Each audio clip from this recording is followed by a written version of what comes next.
Hi, welcome to the Market Alert for Friday, the 22nd of May 2020. So another 2.4 million unemployed last week, and that's 38 million job losses. The Nasdaq's gone up 35%, and as it says here, the smaller difference week on week suggests a second wave of unemployment is hitting. We have lost 413 jobs for every confirmed US death from COVID-19. So staggering number. And as it says here, and I've said before, you're going to get a second wave of the increase in unemployment figures, purely and simply because once the furlough ends and the businesses start to reopen, most of them probably won't, particularly in the hospitality arena. So that's the main news for yesterday. So let's have a look how the market reacted to this. Well, the market went up initially and has come down on the overnight, so we'll have a look at this in more detail.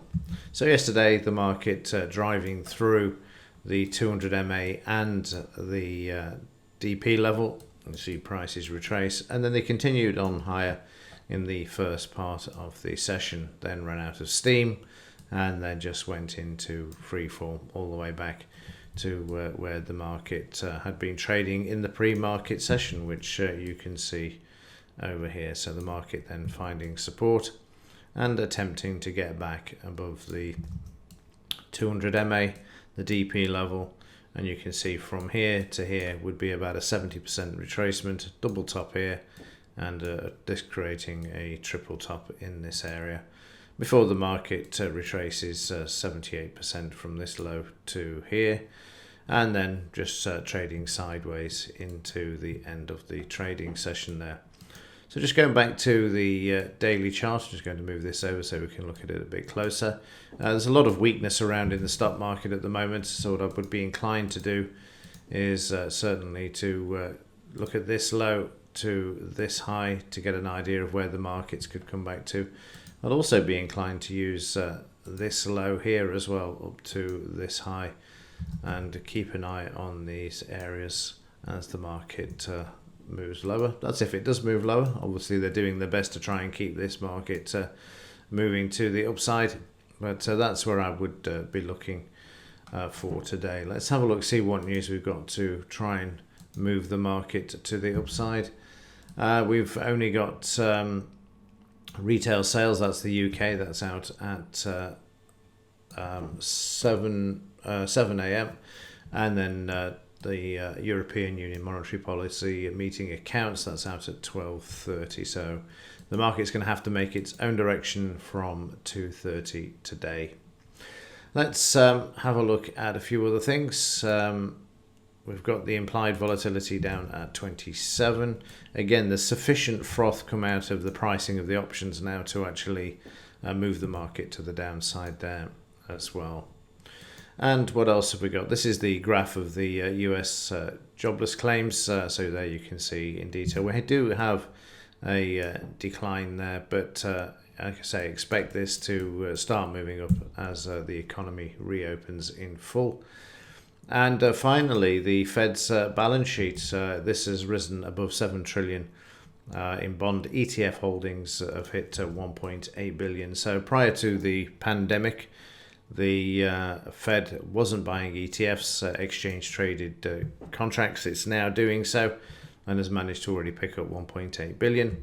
And as it says here, this is the nub of it really, after crossing back above the 4 trillion mark back in October, which I'm just going to scroll up so that you can see here. When we go back to October, you know that this all started to fall apart on September the 7th, as it states here, when JP Morgan repo bailout, because they had no liquidity. They were printing 75 billion a night, and this increased all the way to printing 75 billion per night. And by March, this was going to be a 10-day event by the Fed, but it just got worse and worse, and overnight by March they were printing 350 billion. The economy was already screwed by March, and the pandemic was the final nail in the coffin. And so the printing machines were turned on, and here you can see it. And yesterday, when the Fed reported, they'd already gone past 7 trillion for the first time ever, an increase of 103 billion in the past week, taking the total to 7,038 billion.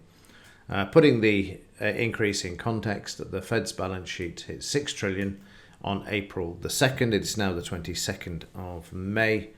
So in a matter of 6 weeks, the Fed have put over 1 trillion onto their balance sheet. And this is going to continue going forward as it buys up mortgage-backed securities and other toxic debt.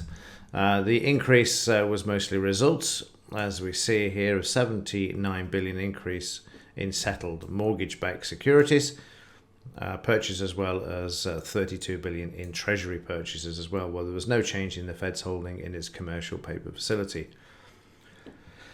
And staggering this is, while the Fed's balance sheet is broadly expected to hit 12 trillion in the next 12 months, the fact that the expansion has slowed down substantially is a problem, especially after the Fed tapered its daily QE to just 6 billion last week, and JP Morgan expects it to further shrink to 5 billion per day when the new schedule is published tomorrow. So we'll see.